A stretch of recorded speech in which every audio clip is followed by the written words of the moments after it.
I found out what COVID was when I was in boot camp through letters from home. Imagine that. So basically how that went was all the drill instructors brought us in and they were like, hey, you guys are gonna have to start wearing masks because there's a lot of people out there getting sick right now. That was it. That from what I can remember, if we went to boot camp, if you're watching this right now, we went to boot camp together, you know, feel free to drop a comment and kind of like elaborate on what you remember. But that's all I remember is them bringing us in.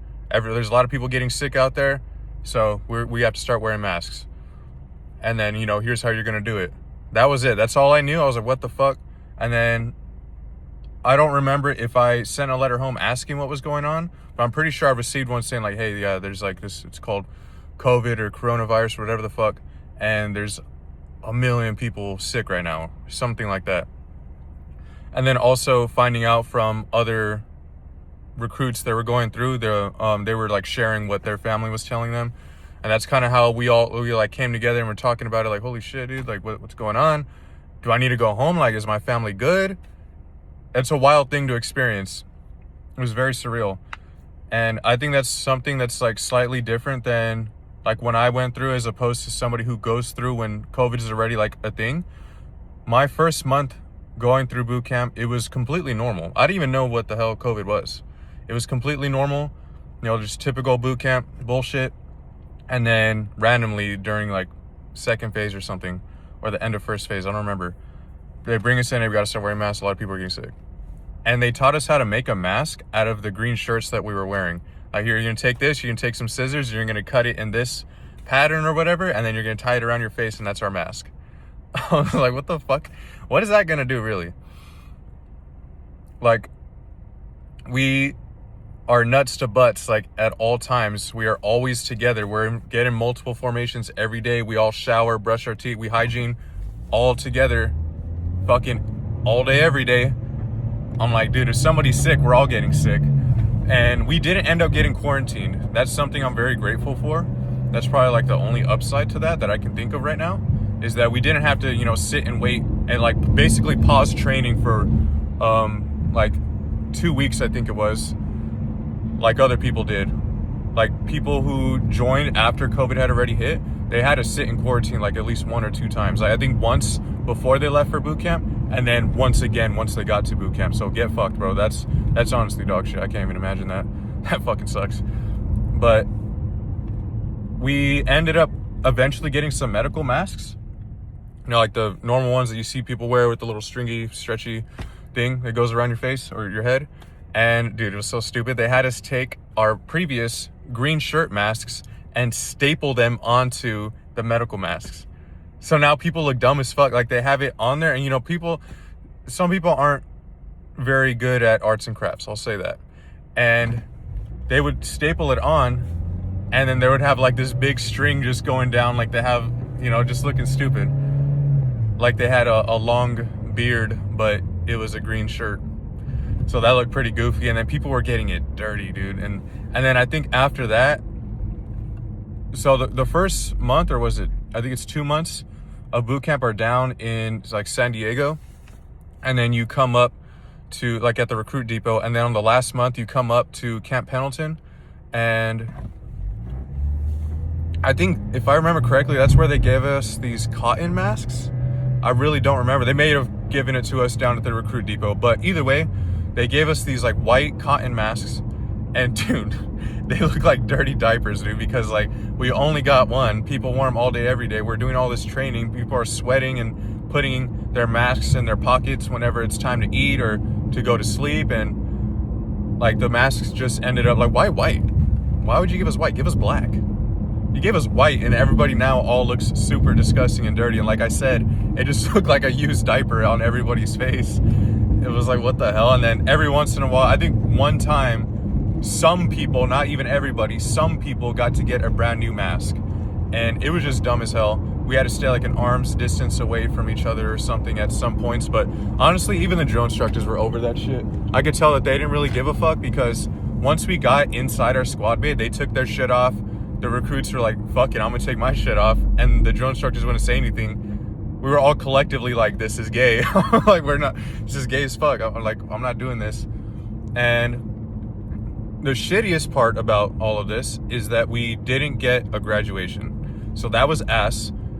And they still had us get our uniforms ready, like our graduation uniform. They still had us go out onto the parade deck to practice, which is just imagine a huge parking lot that's completely empty, but without all like the lines for the parking spaces. And yeah, it was just empty.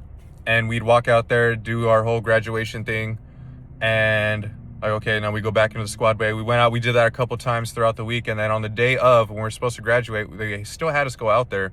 And when we were there, you know, standing in formation, we're staring at a bunch of empty fucking bleachers where our families would be. And I'm not gonna lie, that kind of hit me.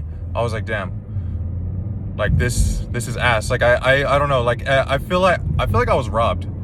That's the feeling.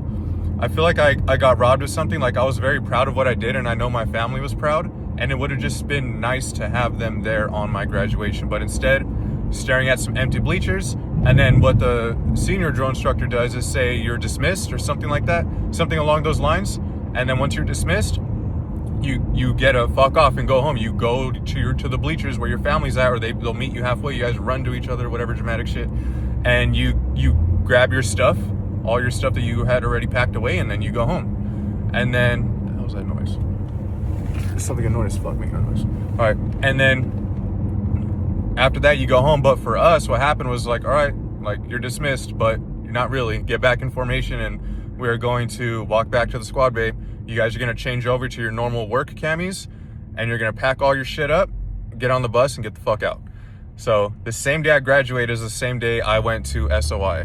And every Marine goes to SOI. There's fucking some dumbasses that are like, oh, are you going to SOI or MCT? Dumb as fuck. Like, MCT is at SOI. Every Marine in the world, well, United States Marine, goes to SOI. There's just MCT, and then when I went through, it was called ITB. Oh, back in my day. But no, but back like for real though, like back when I went through, it was called ITB. It's called IMC now, I think, and it's a little longer. And in my opinion, kind of dumb, because they have you training on multiple weapon systems that you're going to end up likely like never using. Like it basically, from what I've heard, it's just more cross training. And like, yeah, that's cool in the moment, but you are like, if that's not your main job, you're going to data dump all that shit. And then all that training and all that time you spent in training was like fucking for nothing. Like, that's just how it goes. Either way, when we got there, watch out, bitch. You know how to fucking drive? The fuck is this guy doing? He looks high. But we got on the bus, and then we got there, and then dude, people started dropping like flies. They're like, oh dude, like I want to go home. I want to kill myself. So it's called like SI, I think, suicidal ideation. Like you claim SI, or I forget how it's said. And there's really nothing that the Marine Corps can do about it if you are like suicidal and you're not malingering. So if you get caught, like if you're claiming suicide, but it's suspected that you're lying, then, oh shit, there's a good parking right here. Suspected that you're lying, then you can like get in trouble for that. I'm not sure what the consequences are. I don't remember. I used to know, but I don't remember anymore. Just because like that was never me. Like, and I didn't really care to associate myself with people like that. But I still kind of felt for them, bro, because I was feeling upset too. I'm not gonna lie, but not to the point to where I'm like, I'm gonna claim, oh, I want to kill myself, like send me home. Fuck no, because then you have to go home and you have to explain to your family, oh hey, like by the way, I was too much of a bitch. I couldn't finish training because I just really wanted to come home. That's some pussy shit. You just joined the fucking Marine Corps. You know you can get deployed and be gone for a long time, possibly forever. And yeah, people every single week, people lining up. And yeah, ITB, that shit was fun. Did it suck? Yeah, boot camp fucking sucks too. It's not hard. All the training that Marines go through, it's not hard. It's just fucking ass, in my opinion. It just fucking sucks. That's it. And yeah, people were just dropping like flies. And I feel for them because it was very upsetting that, you know, you feel you got your graduation robbed from you. You're not going to go home. And right when you finish training, you're going to your unit. And that could be anywhere, dude. Some people get stationed in Japan on the, you know, say the East Coast. Or I got lucky as fuck. I got stationed on Camp Pendleton, but I also had a choice. So it wasn't even luck, actually. Fuck that. So I scored. So after ITB, I went to fucking LARTC, where you learn how to like drive LAVs and all that shit, operate on them. And I scored. I was, I think, second in the class. So I don't know how many people there were. They're like 20 something. And based off of like GPA and stuff, that's how they did it. And what's kind of bullshit though is that the guy who got first was always like skipping out on PTs, which were a part of the GPA, because it was collectively as a team. My team did well with the PTs. So us collectively, let's say there's like 5 people. I really don't, it was probably 10, I don't know. But say 5 people on my yeah, I think it was 10. We'll say 10 people on my squad. And, you know, if everybody's doing good on the PT, because there's competition, say there's like 3 squads and like my squad was consistently winning. I don't know, probably not every time, but doing well every time. Enough for us to all get a decent GPA. And that guy was never doing him. He was always like, oh, my pussy. Like, he was like, oh, I'm hurt, like my back, or I'm sick, or some bullshit that would get him out of the PTs, but he would still receive the GPA just because he was on part of the team, still like on paper part of the team, but he would still get that GPA, which was bullshit. I didn't skip out of shit. I fucking showed up for every single PT because I love to fucking train. I love to PT. And he beat me by, it was less than 1%. It was like literally 0.1. Like, I'm pretty sure it was 0.1, maybe 0.2, but it was less than 1%. It was bullshit. And I was fucking pissed because I earned that GPA. Like, I actually participated in everything. This fucking pussy, he ended up getting to his unit and then telling his fucking staff sergeant, oh, I can't do this, I want to kill myself. Like a bitch. He ended up fucking getting kicked out of the Marine Corps because he claimed SI, or suicidal ideation. I'm like, are you fucking kidding me? So yeah, I technically was a part, like, top of that class. I was first in my class. I was 100%. I will take that shit like to the day I die, because I actually participated in everything, and I didn't just get a GPA handed to me just because I was a part of a team. That guy just had that shit handed to him because he was a part of the team that was doing well physically. He just skipped out on multiple PT sessions that are graded, so he should have got zeros on that. So, you know, whoever was running this shit didn't really give a fuck enough to pay attention to details like that. It is what it is. It's no big deal. But at the end of the day, it could be a big deal if you're right on the line between like, oh, do I get to decide where I get stationed or not? And you got a wish list, like at the end is like a week before you finish that pipeline of training, they ask you a wish list. So where do you want to get stationed? Either 29 Palms, fuck that. East Coast, fuck that. Or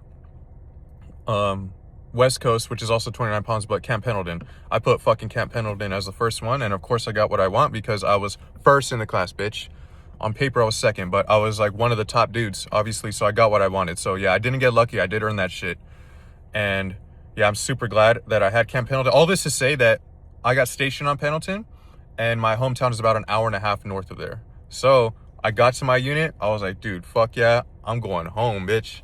And I called my mom, was like, hey, come pick me up, please, come drive over here. And she had no way to get onto base, and we just didn't know how it worked.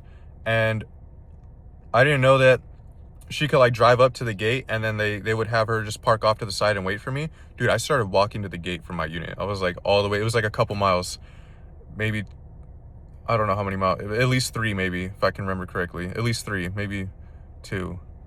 I don't know, maybe two or 3.